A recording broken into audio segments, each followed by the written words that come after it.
All right, guys. Let's talk about Khabib as the political figure. Let's talk about how Khabib plays into world politics. So, the first thing, when Khabib meets Vladimir Putin, Khabib stands, walks in. He gives him the upper hand, but he shakes his hand without extending it too much. He walks in there animalistic, with vigor and machismo. He walks in there as a champion of judo. So the politics of martial arts, you have two champions meeting each other. So that kind of supersedes, but kind of doesn't supersede the political climate. So the first thing those two do is they walk and they shake hands. Khabib gives him the upper hand because he is the president of Russia, and Khabib has acknowledged that he is a Russian citizen. So he gives him the upper hand. But he doesn't bow. He doesn't bow. Because he's a champion. His martial arts equal the martial arts of Vladimir Vladimirovich. You know, because Vladimir Vladimirovich, he's a fucking, I'm not exactly sure, you know, but I know he is a black belt in judo and a black belt in sambo, if not multiple black belts. So being a master sport as Khabib is, they are equals in martial arts. This is the very most fundamental thing. This is the baseline thing that I have to say about these two meeting each other. Now, beyond that, you have Vladimir Putin acknowledging symbolically the independence of Dagestan. Because he shakes his hand like an equal. I mean, you know, of course, he takes the upper hand because he's in a higher political position. But judo to judo, he has acknowledged that your martial arts are equal to my martial arts, symbolically. So what that does is that also says that the school of martial arts in Dagestan is as equal to anything else in the world that Vladimir Vladimirovich respects. Which is important because inside of the octagon of Russian politics, the only thing that matters is what Putin acknowledges. The rest of that shit can go get lit on fire in the borders of Russia. It don't fucking matter. So, from a very Islamic-centric perspective, Khabib has now taken Islam to a higher status in Russia because Vladimir Putin has said consistently, listen, Russia is in league with the Orthodox Church, and any minority religion has to bend to us. We don't bend to them. They need us. We don't fucking need them. So Buddhists, Muslims, Hindus, and any fucking thing else has to accept and acknowledge the status legally and politically of the Orthodox Church in the borders of Russia. But at the same time, he pays equal respect to Khabib, and that subtly elevates Islam. So Khabib has won a very invisible but gigantic jihad. He has protected his faith by elevating it. So politically around the world, this has become the greatest and most acceptable way of promoting and encouraging salam, the notion of salam, peace. Salamu alaikum, alaikum salam. Peace to you and peace also to you. Because his jihad is my devotion to faith allows me to be a champion. I have mastered the spirituality that is inside of martial arts because it is there through the technology of Islam. Now, I'm not trying to offend anybody. I'm just trying to say this is the subtle political message that is sent. Because you don't have to believe that Islam is the word of God to see that Islam as the spiritual technology that Khabib uses to be a better person works. That's all I'm saying. And that is a winnable jihad. It is. It is. There's an old Russian joke that goes, at least I have Islamic neighbors. At least my neighbors are Muslim. Because Muslims are clean people. There's not a lot of bullshit associated with Muslims. You know that you're going to have very calm and peaceful neighbors. You know, the narrative sold in North and South America and in Europe is that Muslims are these robots that go to a mosque and every 15 years God tells them to blow something up. But that's not true. That's not true. 2% of Muslims are involved in some sort of radical Islam, and you could argue that is promoted by greater economic interests. Okay? And I'm not here saying that one thing is right, one thing is wrong. That's not what I'm saying. I'm just saying that this is what the political climate looks like. And this is why Khabib is such an important figure in politics. Okay? So, my mother is a Baha'i. And Baha'i, the whole faith of Baha'i is an extension of Islam. It is. It is. Baha'u'llah said that he is the hidden imam, and the extension of the Quran is that the Quran is correct, but it is the most correct, but it is not the only spiritual system that can get you to God. He says, Baha'u'llah says that Christianity can get you to God because of Isa, and Hinduism can get you to God because it allows you to do the things, some of the things and the techniques that you can do inside of Islam to get you to God. You know, some of the things that Muhammad said to do. And I'm nervous as hell talking about this because I don't want to piss anybody off. I do not want to offend anybody in their heart. Breaking someone's heart and hurting someone's feelings about talking about their God and their spiritual connection to God is a great fear of mine. So I do not want to do that. Again, I just want to talk about why Khabib is so important politically. And it is tied directly to his status within the world of Islam and within the world that touches Islam, because he's huge in India as well. In India, all the Muslims move out and went to Pakistan because they said they were being tainted by the Hindus.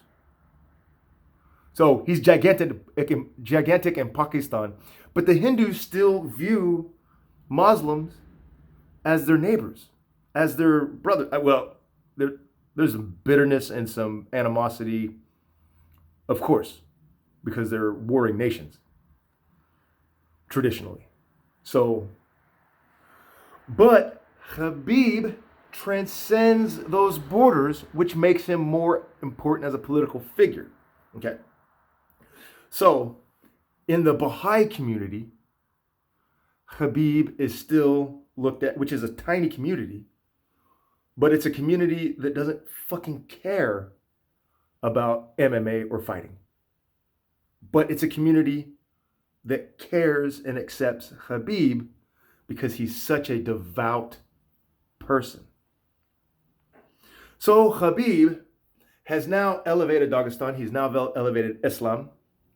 He has shown that the Caucasian people of Dagestan can compete at the highest level of anything, validating Russia's program to stop war, extend salam, and turn these kids in Dagestan into famous sportsmen, to use the Russian term, sportsmen. And a lot of them like combat sports because they've been fighting in that mountain peacefully or aggressively for as long as we know. Dagestan used to be where the Persian barbarians collected.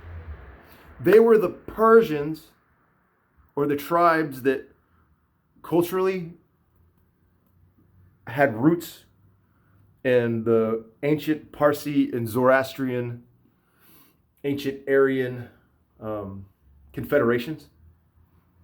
You know? But they were like, hey, listen, Persian Empire, yeah, y'all go fuck yourself. We're going to be doing what we're doing. So you could call us one of your stans, states. That's what, so Dagestan, Tajikistan, Uzbekistan. The stan means state of Persian Empire. That's the tradition where it comes from. So just like his ancient ancestors says, hey man, y'all Persians, I mean, you consider us Persian and stuff. Maybe we consider ourselves Persian or not. I don't know. It doesn't matter because we're doing our thing. And y'all don't like it. Y'all can come up here and get us. Bet you can't. And that attitude is nationalistic pride. It's genetic pride. So they stopped being Zoroastrian or whatever they were and adopted Islam. But they didn't lose their identity. They didn't become less of who they were at all. So by Khabib being such an elevated figure, he also elevates his tradition. All of them. The Islamic and the pre-Islamic. So this is very important. He is also the greatest UFC fighter of all time at this point. If you don't agree, numbers don't lie. Numbers don't lie. He will break pay-per-view records. This Tony Ferguson nonsense is just going to make the next fight just even more valuable because this saga, I didn't care about the UFC. I hadn't cared about the UFC since Anderson Silva. I hadn't watched a fight. I was doing my own peaceful meditation, chanting Hare Krishna. And then I had to cut weight for work. And I watched a documentary on Khabib and Zabit. And I was like, holy shit. These are my people. These are my people. I come from the same genetic pool as these people through my mom. Then I took another look at it, and my dad comes from, his family come from Moldova and Moravia and Ukraine, from some Moldova to Ukraine, that kind of little area. And that's around that same damn sea. So most of my people come from around the sea that he comes from around of, one of them. Because Dagestan, what is it, the Black Sea and the Caspian Sea? they have the mountains overlooking both of them. So, or Dagestan, Chechnya, that kind of area, you know, Azerbaijan. Anyway, so you have Vladimir Putin, who is obviously trying to take the foothold of the ancient Roman Eastern Empire, the Constantinople, the Byzantine Empire. He's trying to regain that authority and have that capital be in Russia. As far as a political move, whether or not he's got ties to fucking Constantinople or not, the only evidence of that would be his league with the Orthodox Church, right? But he's obviously trying to take an economic foothold over that whole area. So this is not conspiracy video. This is fucking simple world political logic. Like, of course he would. And he's trying to do it before China does. And a political tool that can unite the Islamic parts of his empire, country, political system, whatever, his influence, his sphere of influence, is if he unites his people with his Islamic people, because what is that, number 2 for him? They're Orthodox Christian or they're Islamic, right? And then he's got some Hare Krishnas and some Buddhists in there as well. But if he can unite his people by saying Khabib is as Russian as he is Dagestansky, then that's wonderful for him. If he can show people, if he can say, listen, you can be Muslim. It's an old Roman trick. The Romans used to go, you can pray to your gods. We're not going to burn your temples. You just have to pray to Caesar too. And then it turned into, you can pray to whoever the hell you want to. We don't care. Just pay us taxes. And that's kind of where it's at now. It's like, you want to be Islamic? Awesome. We'll help your kids be successful athletes. As long as a percentage of you fight in our armies and a percentage of you, and all of you pay your taxes and go to our schools. It's beautiful. And with that, if you accept that, then we'll build infrastructure. We'll go in, we'll build infrastructure, and you get the amenities provided by our empire. Who am I talking about? Rome or the Russian Federation? It's the same fucking system. It's the same setup. It's the same setup. And how do you win hearts and minds? Then you say, look at Khabib. This is the jihad that works. This is the jihad that works. Go be a successful person. Go make a lot of money. Help your neighborhood. Help your family. Elevate Islam on the world scale. This helps converts. People see Khabib, they come from places that had some Islamic influence. Well, now your Islamic influence is stronger. This is the war you can fight. Go kick people's ass inside the octagon. Go do that and pay us our taxes and we'll build you roads. That's massive. That's massive. When Vladimir Putin meets with a fighter from the outskirts of his country, Vladimir Putin meets with the world leaders, dignitaries. He's meeting with some dude who's won some fights. And he's shaking his hand, acknowledging through body language, through my interpretation of body language, that he's acknowledging your martial arts are premier. You are the premier sportsman в России. You are, Khabib Великий. Отлично, Khabib. Как нормально. It is awesome. You stand on the same ground as, Fyodor Emelianenko. if not higher. You are a premier celebrity in Russia. And I'll acknowledge that if you're Vladimir Putin by going in and shaking your hand and making you not bow or making you not do any bullshit. We'll go man to man. We'll step up man to man. Then it also shows Vladimir Putin, he goes, don't forget, я как отличный мужик. Крутой, мужик крутой. You know, he's standing up there like, hey man, I swing with you, Khabib. I got judo too. Russia is powerful. So it's a yin and yang. It's a yin and yang.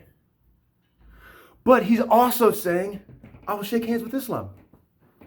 Because Khabib goes and meets with everybody important in Islam.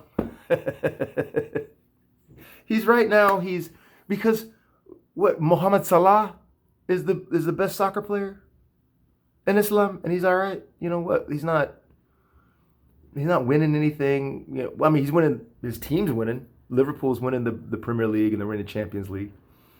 So that's good. But him personally, Mohammed Salah, he's not the player of the year. He's not. You know, it's been a while since he's done something. So I'm not disrespecting Mohammed Salah. He's premier. All I'm saying is that right now, Khabib is whipping every ass. And that is kind of a little more, it hits a little more ancient root where one guy takes on another guy and kicks his ass, then one guy's on a great team and he's not even the best player on his team. You see what I'm saying? So Khabib is tremendously important as a political, financial figure. He's not just some kid throwing motherfuckers in the mountains of Dagestan anymore. He's a world political figure. He is a jihad that works without getting your family fucking killed. You know? Yeah, okay, there are forces on both sides, pro-Islamic and anti-Islamic, that want to see Islam versus everybody else war. Because it sells guns, and it sells bullets and band-aids, and, you know, it justifies their spending. You think the United States military, you think they can get the money they get in funding if there's no war? Do you think that all these weapons manufacturers, all these defense contractors get these defense contracts if all of a sudden there's peace on earth? Peace on earth isn't very lucrative. So there's always going to be that component unless we find a better way as humans. I hope we do. But because we haven't, I was about to say we can't, but we haven't. A greater way of showing peace is look at what this holy person, this spiritual person is doing to promote peace. It's crazy, it's a contradiction, but Khabib's kicking ass and promoting peace, world peace with Islam. Because it's a jihad that works. It's a jihad that works. And his jihad, I don't know if, this is nothing he said, this is just my opinion, interpretation of it. But it's hey, I'm a Muslim. I'm not fighting during Ramadan. I'm not doing nothing during Ramadan other than fucking Ramadan. And I don't care what money you throw at me, because this is what's important. This fighting bullshit is just what I do after I do all my Muslim stuff. And it's a touching message. I take that message because I have a problem doing my spiritual practice and doing everything for work. Sometimes I don't do as much of the yoga and the meditation that I should. And sometimes I don't do my breathing exercises that I should. And my version of the wudu, I don't do it as much as I should because I get caught up in work. But I look at Khabib and I'm like, no. I do this first. I do this first. Khabib has shown me how. Khabib Veliki. Khabib Krutoy. He's shown me how to do this first and be the best at the world. Best in the world. And the other stuff. That's an important spiritual message. And that is an important political message. That we can have peace. Peace. Salam. Salam. Khayli salam. We can have peace if we do this first and then go be the best we can be. And since I'm not Muslim, I don't want to offend Islam, because I a lot of my family's spiritual roots go back to Islam. I don't want to offend my family either. So, I can't call it my personal jihad, but I can say that I was inspired by it. I was inspired by the good works of Khabib. I am inspired by someone who makes his money and takes it back home. Somebody who meets the president of his country as an equal through martial arts. As somebody who is proud of his people. Someone who doesn't abandon his people. Someone who doesn't abandon his ideals. Someone who, after a fight, who doesn't care about the money or the purse, is going to jump over because somebody said something offensive. I don't promote that, but I see the message in it. I'm not judging Khabib for that. Conor McGregor threw a fucking dolly at his bus.